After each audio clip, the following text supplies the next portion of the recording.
Pals for Life.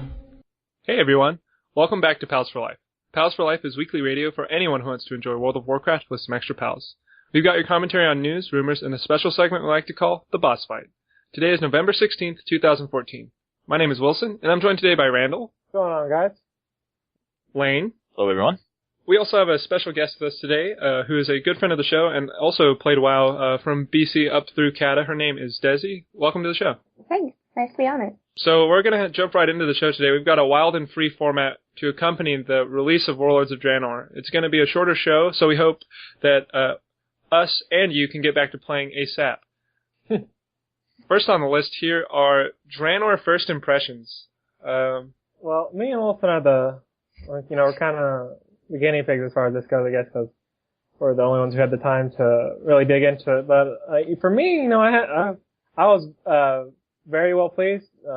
There's some issues that we're going to talk about later that aren't really related to the game itself. But I think the game itself was pretty top notch. I haven't had this much fun with the game since BC, I think. Wilson? Yeah, I agree. I mean, and also just, jumping in the Dark Portal again at the beginning of an X-Pack is a great kind of moment to have. How's the population looking? I'm curious about that. High. I mean, very high. I mean, I can imagine it'd be high, but yeah, I mean it's obviously going to drop, but it's probably going to stay much higher than it was in the previous expansion, I think. Cool. Yeah, it was pretty large, but there are some things that have been changed that make questing in these very highly populated zones really easy and nice in some ways. Oh yeah. I don't know. I mean, I was just kind of blown away by even the look of Draenor is great.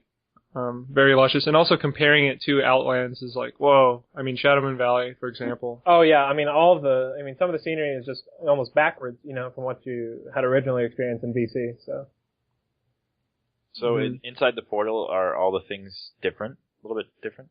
Yeah, a lot of it's like kind of destruction of everything, I guess. Okay. Because, the whole point about the Burning Crusade was that, you were fighting the Burning Legion, right? And, Illidan and all those dudes, doing some bad boy stuff. And, this was before any of that had even come close to happening, I guess. Cool. Yeah. Really. So, or the midst of it happening, I guess. So.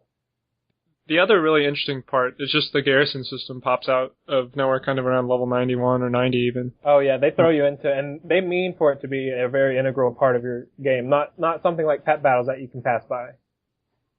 No, and it's actually fun. I mean, it's a little basic, right? You kind of send out followers on missions, but you also collect followers in the quests that you do in the game, and so it all kind of it feels very intertwined. It's not like they're running along side by side. And they also have it, so every day you come into your game, and not only do you send your followers on quests, but you also have your different stations that have different abilities. Like one of mine is an engineering station, I guess, and I think it's called Gnomish Gearworks or something. And I can, outlet work to that station to make me materials and stuff. And that's one of the biggest parts, I think, because some of these materials you can't even really get without working through the garrisons, I don't think. Interesting. One of the aspects I really liked was just having all of the rare spawns out and about. Usually, rare spawns are just mobs that are not very easy to come by, but in Draenor, they're more like uncommon spawns. I don't know. Yeah, it's been really fun, because you're kind of hunting for them the whole time, and you know what it reminded me of, Wilson? When we played Final Fantasy XIV? The Fate? Yeah. It's very much like that. Would you say that they're time-based, by chance? Time-based as in, do they spawn on a timer, or is it random? Oh, no, I do think it's time-based, actually. I think they have, some kind of timer that goes on, it seems like. Some of them, anyway. Maybe not all of them, but it seems like I remember one of them would be up, almost every couple of minutes. It seems like. Rotating. But it's nice because you can share the tag. It's not like one person is going to get the rare spawn. Everybody shares it. And that's how it's been in other stuff. Yeah, that's been really nice. Before, another X-Pack, it was kind of first come, first serve. And especially at the beginning of an expansion or something, that's that's ungodly. It's just you can't get anything done then. And you never see them. Yeah. So, anything else about Draenor that really popped out to you that was positive, Randall? I had, I guess, that it's making players play in the environment, I guess. And I kind of talked about that already a little bit. But it's really that. I remember in previous, like last expansion, it was just like you sit in the Stormwind or whatever, and you queue up, and you just don't do anything, and you do your battleground or your heroic or you're looking for raid or whatever, and that's about it. And this expansion, you're really encouraged to go out, find those rare spawns to get your garrison resources, go find, cause you can, and you maybe haven't seen this yet, but you can find little mini treasures everywhere, and these treasures can have different you can get gear from them, you can get, resources from them, a whole bunch of smorgasbord things, just.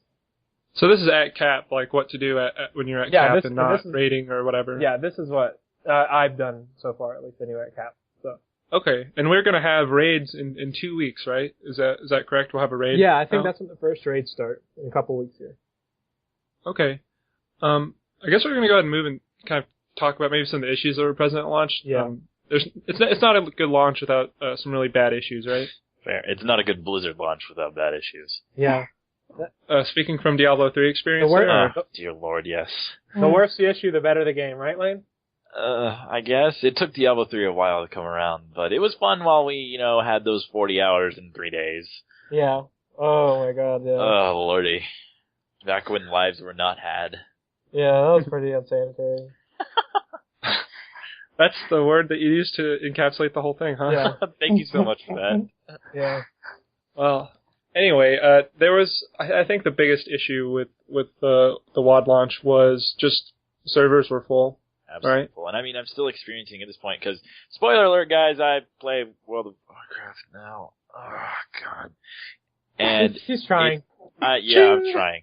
And it took me 2 hours to get in on Emerald Dream, and it was a queue of about 3,000 people when I came in.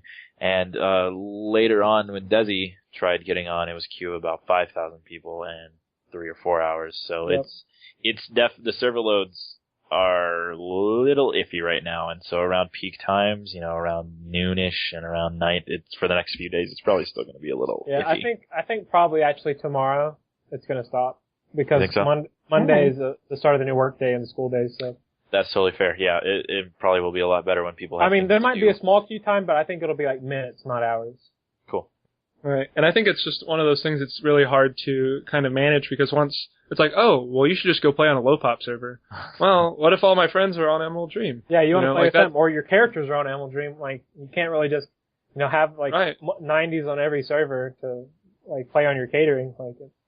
Or you're an old player coming back and you want to play on your account that has, a bunch of characters on Blackrock or what have you. I mean, yeah. Well, Corgath was actually pretty easy to get into, but I think I got lucky. But it was pretty high in count. You shot through the gap. A PvP. Yeah. So, yeah, I mean, I just think that it would have been cool if Blizz, I don't know if Blizz could even do like free character transfers or some way to like let people play and then that'd be very get their characters over. That's exactly what I was talking to David about, like maybe a weekly transfer to a smaller server. Or cool. Something like that. Maybe just when they're having server issues, try to spread people around a little bit, and then they can go back. I mean, who's going to care that much anyway? Because first off, you can pretty much do anything with anyone on any other server anyway, as long as they're the same faction.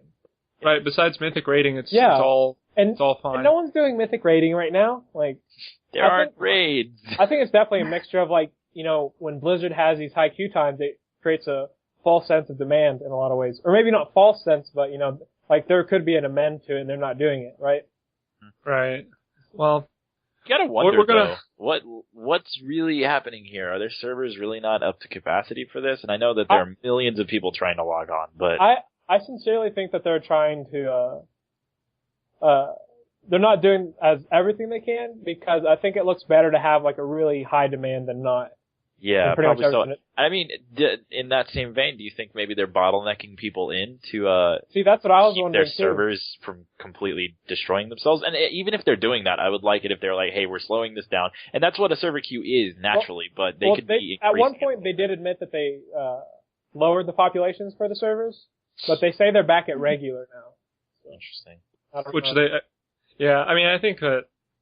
Blizzard's going to have once the dust settles, Blizzard's going to do something. They're not the company to just overlook this. They're gonna say something at the very least, and they have been communicating. Yeah. I think, I hope that, I'm not sure that this will, because I think Blizzard can sometimes be a very prideful company, and it's hard for them to admit flaws and mistakes. Or maybe not, I'm not saying like Draenor is bad, but maybe the way that the launching and the servers have been handled haven't been maybe top notch. I think this goes pretty well into our next subject, actually, if you want to take us away, Wilson. Oh, yeah. Yeah, I mean, just kind of comparing and contrasting this with other launches, in WoW history, at least. One of the things, and this was, the way I think about this is inspired by a conversation I saw online, but in Draenor, in this expansion, there's only really one thing you can do when you pick up the game, and that's go straight through the Dark Portal, right? Like, there's no new class to level up, there's no, cool, Blade Master to level up or whatever, or there's no new race like an ethereal to go level up or anything like that. You are pretty much bound to go into Draenor, and even if you're a brand new player, say you're just starting off in Azeroth, you're going to get a free boost to level 90. So your only option is to rush to the new content, which is a bottleneck they have not created in a long time, which I'm a little curious as to why that was not, foreseen, given that they put a lot of, resources into making sure that wasn't the case in other expansions, right? Even in, like, the Wrath of the Lich King, there were 2 completely separate starting areas in the expansion continent just to keep the player loads a little more separated. Yeah, I don't even think I thought about that, but that's very odd that they're not. In all of the other expansions, have they added a race or a class? Yes. Why? Did they give a reason for not doing that in this one? Did they just not feel like it?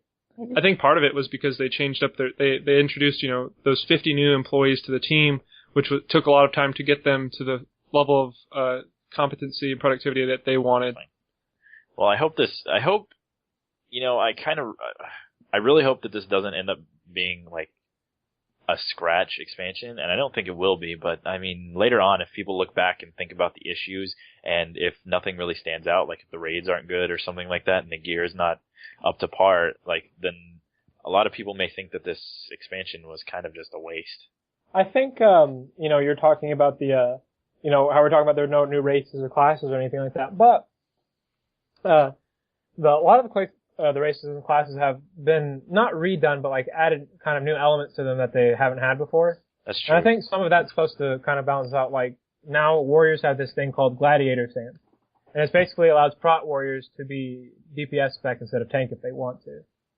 So that's probably, that's probably the most unique thing that's happened. So now everyone's rocking sword and board. And it's pretty cool, actually. And then, hunters also, we were talking about this earlier too, have this thing called Lone Wolf, and they can run petless but do more damage themselves, which is really cool too. So I think they've added some good new features, and I think they may be strayed away from the new classes and stuff, just because I think with pandas they kind of just forced a new race in a little bit, and they're trying to maybe stick away from doing that again. Yeah, I like that idea. We'll just go with that. Sounds good. Desi, do you have any memories from previous launches that come to mind? Any poignant moments? I guess when we're talking about, like, adding new, races and stuff, I think of wargs. And how when you first started a warg, it's like there were over 50 wargs in the new quest.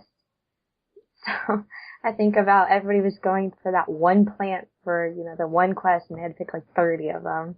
And I think they wanted to stay away from that also, because you start running out of these races to add. And our classes are kind of hitting a more balanced point by what I've been hearing, which is nice. Like, I don't have to fear a frost mage with their 7 cooldowns. Oh, yeah. Yeah, we might still have to worry about that. I don't know. But... We were talking about mages earlier today. Yeah. That's another time. Anytime I saw one, I avoided them. It terrified me. Yeah, maybe you should change your ways. But I'm hoping they found a more balanced point for our classes than when I was playing, because you feared certain classes, you avoided them in PvP, because that's what I came from, was Korgat. Yeah. So it's kind of nice to see what Emerald Dream will bring when I get there. I'm excited. It's pretty crazy. So. Yeah, it's a goofy bunch. Yeah. But you do bring up some good points, though. Like, if they want to kind of balance out not only the game, but also the story, when you add in a whole new race, so you have to expand on their lore and make a reason why they're part of the world, so much. You can't just throw in, like, ethereals and say, oh, they're playable now. Yeah. We tagged the pandas for that a little bit, didn't we? Because we thought it was a little weird that they just, went past Well, the fog. Like, yeah, and I mean, and the thing is with the pandas, they were like completely integrated into the new continent too. So, Yeah. maybe they're that just was trying something new. I mean, last one was a little bit of new stuff, and that the pandas were, both sides of the road, tied to the continent, stuff like that. So maybe they're just trying to cycle through some new stuff and figure out what they like the most. I will say that I think I was telling Wilson and David in this either today or yesterday. I can't remember. I was telling that it felt like an entirely new game though. I was playing and it didn't feel like I was playing the same WoW anymore. In a good way. So, yes. Yeah, that's hard to verbalize exactly what that means. Yeah, it's something you kind of have to experience, I think, but it's really good, and I think they've done pretty well, and hopefully more people are going to get to play it come the following weeks, once it dies down a little.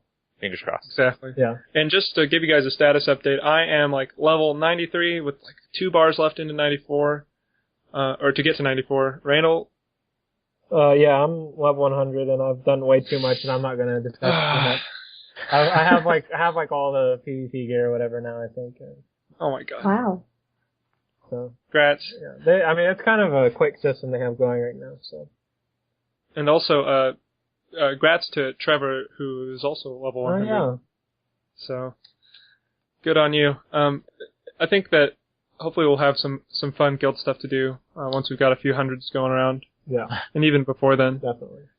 But yeah, I guess the last thing I want to touch on about this and other launches, I felt like, from what it seems like, this is one of maybe the easiest to level in. Oh, it's not as long, I think. Yeah. Well, here's it from maybe another not as long. perspective. It's the easiest to level in because you immediately get to level 90.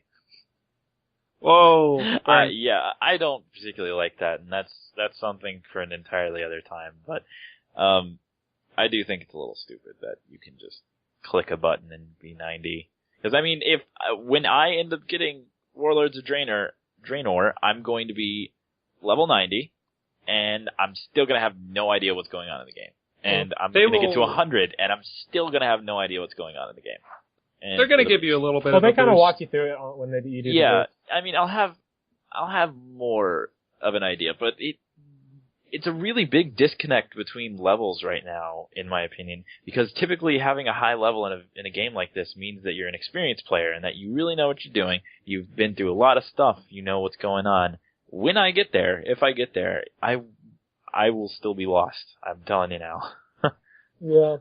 Well, the good news is you've got buddies like us to keep you in the loop. Yeah, you're the people I'm gonna be like, hey, what's this? Hey, what's that? Hey, what's that? Well, So you'll be very annoyed. Also, with me coming back, being level 85, because I stopped at Kata, I'm also experiencing new, interfaces and stuff. You guys heard me earlier. I was like, oh, what's that? Oh, what's that? I'm just as new as you. So when you even get to the 90, I'm kind of going with the journey with you. Oh, yeah. I don't know what certain things are anymore. Well, y'all can take it slow and enjoy it, so that's good. And also we've got a hot topic. I mean, this is something that's been going on just today, as far as I'm It aware. happened Maybe yesterday a little bit. Yeah, they happened Today and yesterday when it started. I completely missed this, but the WoW subreddit was basically WoW. The WoW subreddit is kind of one of the premier places to chat about things WoW besides the WoW forums or IRC chats. Pick me. I'll explain it. Lane, go. Sweet. Okay. So basically, as he said, if you don't know what Reddit is, it is kind of like a forum where people share their ideas, etc., like that. If you agree with someone's idea, you can upvote it. Whatever. That's Reddit. And on this website, there is a World of Warcraft subreddit, another piece of it that is dedicated specifically to World of Warcraft. And when the expansion came out, people started posting a lot of stuff that was mostly, complaining about not being able to get in the game, stuff like that. Not a lot of productive stuff. And the moderators over on Reddit are totally volunteer-based, and so those guys were trying to keep repeat posts, things like that, down to a minimum. And they had enough of it, and I'm sure some sort of consensus was made by all the mods, but one post was made specifically by the head of the subreddit. He basically said that they'd had enough of trying to moderate this subreddit after 24 and a few some odd hours, because they had been doing this for that long, trying to keep the Reddit in check, and it was not working out. He said they were going to give all the posters there, free reign, they could do whatever they want, and if the game wasn't working properly by 24 hours from when he posted it, they were just going to shut down the subreddit. And it wasn't, so they shut it down. And it turns out they had opened it back up today, I believe. Was that correct, Randall? Yeah, I know it was open today some because I was on it. So yeah, and now it seems like it's down because it's being doxxed. Yeah. So maybe someone's kind of pissed at them. And I think honestly, it's interesting to talk about the doxing a little bit. I think the doxing could be from someone a little peeved at the fact that they shut it down and trying to shut it down for good, because a bunch of other small subreddits are popping up around, the ashes of the WoW subreddit, and so maybe someone's trying to dox it to give the other ones a little more time to pick up steam. Yeah, I'm not really sure about that. I mean, I think that's a conspiracy theory, but yeah, conspiracy theory. I mean, we like those. Yeah, we do. But WoW gets a lot of hate from a lot of different people, and a lot of people are just cynical about anything and like to upset other people. So, I mean, this could be any amount of things. I think, really. Yeah, definitely. And I mean, he's been receiving a crap ton of backlash, and I can see why he did it, and I can see why people are hating on him for doing it. So there's two sides of a coin to it. There's a lot of crap being slung everywhere right now. Yeah. Definitely. We just wanted to let you guys know about that, and if you guys are interested in weighing in, feel free to shoot us a line at pals@palsforlife.net. We're going to go ahead and move over to the we normally have a segment called The Boss Fight, which is a segment where Lane, who used to not play WoW, who is now a newly converted WoW player, kind of brings some outsider insight to a topic in WoW. But since we're running low on time here, we're going to have a mini boss fight today. Why don't we call it like a rare spawn fight? Rare spawn. Rare spawn fight. Very good. Yeah. Very good. Lane's already catching on. Lane, what are you feeling odd about in WoW? Okay, so I just started, obviously, and so we discussed it a little bit in a previous episode, but apparently I have two Mists of Pandaria accounts, like fully upgraded WoW accounts, previously fully upgraded WoW accounts. So I went on the one that was most recently played on. I didn't have my character on there, I didn't care, so I just ran with it, started a new character. Like stole your stuff or something, I don't know. So, and I really, whatever. I started a new character, a Draenor Paladin, just the same as last time, with a pretty close name to the last one too. And I got about 30 minutes leveling in. I'm around 5 right now. It's nothing special. Oh my god, it's so boring! It's literally one of the most boring gameplay experiences I've ever had in my life. And I'm Draenor Paladin, so we're in the Exodar doing all that stuff. Sorry, I kind of got lost. No, it's no problem. But it is really confusing to me. How does Blizzard expect to, reel in people with this piece of content? Like, the first leveling experience is so insanely dull. I can't see how someone foreign to MMOs would get past this experience. It is literally, you go somewhere, you kill something and collect something, or you go somewhere and you go click something and collect something. I've had 3 other missions that weren't that. One of them was a kill someone important. One of them, which I thought was kind of cool, was, you have to go to the lake and disperse this agent that'll keep one of the pieces of the Exodar from contaminating everything. That's freaking cool! All the other ones are you go somewhere, kill something. It's mind-numbing. I was seriously falling asleep at the keyboard doing this. I really just want to get past it, because I know this game has a lot to offer, but I'm really confused as to why Blizzard has let this go on for so long. It is incredibly dull for a new player, and if I was a new player, if I had not seen WoW at all, and I came into this, which is probably pretty rare, but if I had not ever played or seen WoW before, and I came into this, I would not have stayed past the first 5 levels. It is insanely dull, and there's no indication of any legitimate, lore or story. There are little bits here and there in some of the things they talk about. There's just nothing. In the first hour of the game, I have gotten absolutely nothing from them. It is very frustrating to be a part of, because I know it's Blizzard, dude. They do things so well. Well, Lane, what about that? Did you get like a little intro video at the start to kind of drop you in? It literally said, Burning Crusade's over. The Draenei were going places, and the Exodar crashed. Here you are. It was pretty lackluster as far as story went. It basically just set the scene, which was that the Draenei had decided to stay in Azeroth after the Burning Crusade, which I thought was cool. It was like, okay.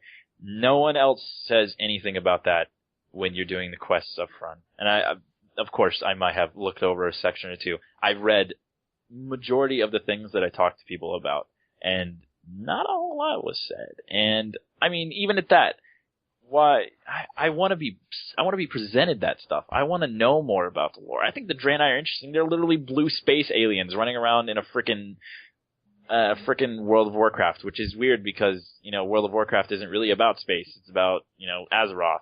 And so it was a very frustrating experience, and I'm really ready to be past it. So I might be upgrading to Draenor a lot sooner so I don't have to do it anymore. Alright, so the things I want to say. First, I hate that starting area. So I agree with you on that. I think that's just bad. Like I think it just like the Blood Elf area is much better than the Draenei area. Yeah, maybe so. If anyone's ever played it, at least aesthetically, like the Draenei area is such like very dull really colors, and I mean not necessarily that the characters are more interesting, but the environment, and I think even a lot of the quests are much more imaginative than. I can see a little spark there with like the lake one and stuff like that, but it didn't. Yeah.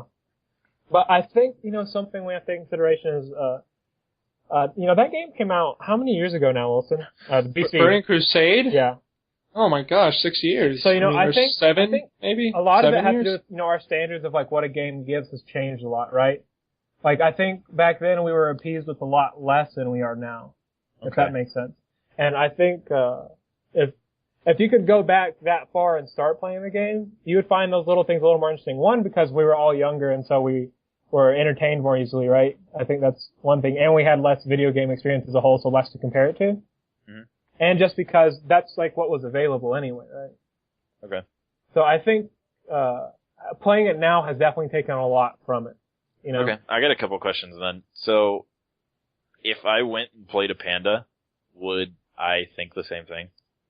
I have no idea, actually. I never played the pandas. I think some people said they liked it, though. I think I've heard pandas pretty fun. I should try that.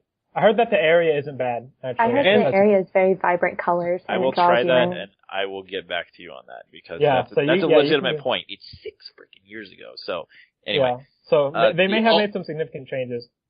And just a last note is that also as a panda, you start off unaffiliated with neither the Horde nor the Alliance. You get to choose. Cool. So there's another little factor there. My last question would be, do you think it's time for Blizzard to make a pass on these? Because this is, in my opinion, this is their make or break moment for people who are new. And I mean, they're trying to reel in some newer players, right? So don't they need to... So you're saying should they revamp like their whole, some of their earlier content basically, right? Not all the earlier content, just maybe the starting zones to give them a better chance. You talked about that though, because they have done that in pretty much all of Azeroth and like most of the places, right? Especially during the Cataclysm, because Cataclysm reformed some of the continents. Yeah, it changed some of the spots. So they have actually redone the areas that you haven't been in, I think, Lane. Okay. But I would just like some redone, maybe like quest lines or a little more lore injected in there. Like, fetch quests that have no meaning get old really quick, right? Like old after the second one. And you know, Draenor does have fetch quests still, you know? Like, I think those are, like, impossible to get by. Otherwise, like, you just wouldn't have enough content at all. You have to have, like, a little filler. But, I think Draenor does a good job of, like, you have some here and there, but it's mostly for, like, you know, to even out how much experience you're getting, if that makes sense. Yep. As opposed to that's their only content. Okay. Well. So, two last things from me. I think that, one, when you get a quest that's just a fetch quest, for me, I see XP. Like, if I see a chance maybe to learn something about the lore, but I also see XP, so I'm trying to get XP. Yeah. So my eyes get wide at that. And then two, I think Blizzard already kind of gave us their answer with just the boost to 90 when you buy the Warlords, you know, the expansion. They're saying instead of, you know, basically wasting time on the old stuff, just come play the new stuff and be at level cap. That makes me hate it even more. I'm just saying, I think that's their strategy, is to get everybody kind of at the same level, so that way there are more players interacting with the end game. Mm-hmm. And with the systems they've built out, like the garrison. Yeah, and stuff I can definitely see it from the point of view, like, hey, we want to get all the people here, but if it's trying to ignore, you know, the old parts of the game, that's an issue. I think Lane's kind of in the minority is the problem. Like, Lane's the kind of person that wants to enjoy the entire game. Right? Because I know I've had fun leveling my character, you know, from like level 1 in Classic to now, right? Yeah. To Draenor. And having, having to be told that, like, you shouldn't want to do this, you should just do this is kind of frustrating. I am the minority in that I'm actually a new player right now. And I think that they're missing the mark on the new player experience, at least from my perspective. And them giving a 90 boost in the newest expansion kind of reinforces that a little bit, saying, skip it, just come play with everybody else. You can do that stuff later if you want. And that annoys the crap out of me, and that's not 100% true, but we got to talk about this later because we can go on forever. Yeah. Well, okay. My only question is whenever you get that 90 boost, how does your gear go into comparison with people that have been playing the game? Oh, you get some welfare gear, right? You get some welfare gear. That's a good way to put it. It's not your mythic rating gear or anything, but it's better than the blues that you get. Coming from my standpoint, being 85, all the way from Kata, I'm obviously out of the loop with even my gear that was good in rating then. So it's to get my boost, it's how is my gear going to compare to everybody else? I'm obviously going to be at a disadvantage, when Lane goes straight to his 90. Hello. Oh, no. Okay, so what's going to happen, Desi, is when you boost your 90, is that all the gear that's on you is going to be put into your bags, and you're going to be putting new gear on, if that makes sense. Oh, God. They'll re-outfit you. They'll re-outfit you, basically, with new gear. I'm like Annie. I'm getting taken to a rich family. Exactly. Yeah, that's pretty much it. And I guess, one last note, I'm thinking now more about it, and I think that, this boost to 90 isn't almost targeted at the brand new players, but the players who have played in other expansions that just want back in. Yeah, I believe it absolutely is. This is hey, go take that character you have sitting over there that you never felt like leveling, bring him into this new experience and have fun with it. And that's great for that. It's really alienating for new players, I think. Well, hopefully we can get your thoughts on World of Warcraft with a little more in depth once you've purchased Draenor and maybe had a taste of the new content. Goodness, getting that stutter in there, buddy. Anyway, we're going to go ahead and move over to Trade Chat. This is the section of the show where we hear from you, but we also want to pitch our guild. We have a guild that we are using on Emerald Dream on the Alliance side called PFL. If you ever want to be a part of that, feel free to find our battle tags in the show notes. But we heard this week from Trevor, who gave us some great thoughts on, kind of his take on launches, other MMOs, all sorts of good stuff.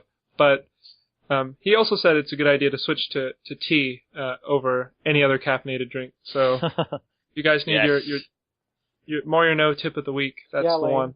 Betraying Sweetleaf, though, that's another story. I don't, but I'm not betraying it. Sounds like also, Trevor says that Sweetleaf is not Sweetleaf, but sweet tea in general is an abomination. What? Oh.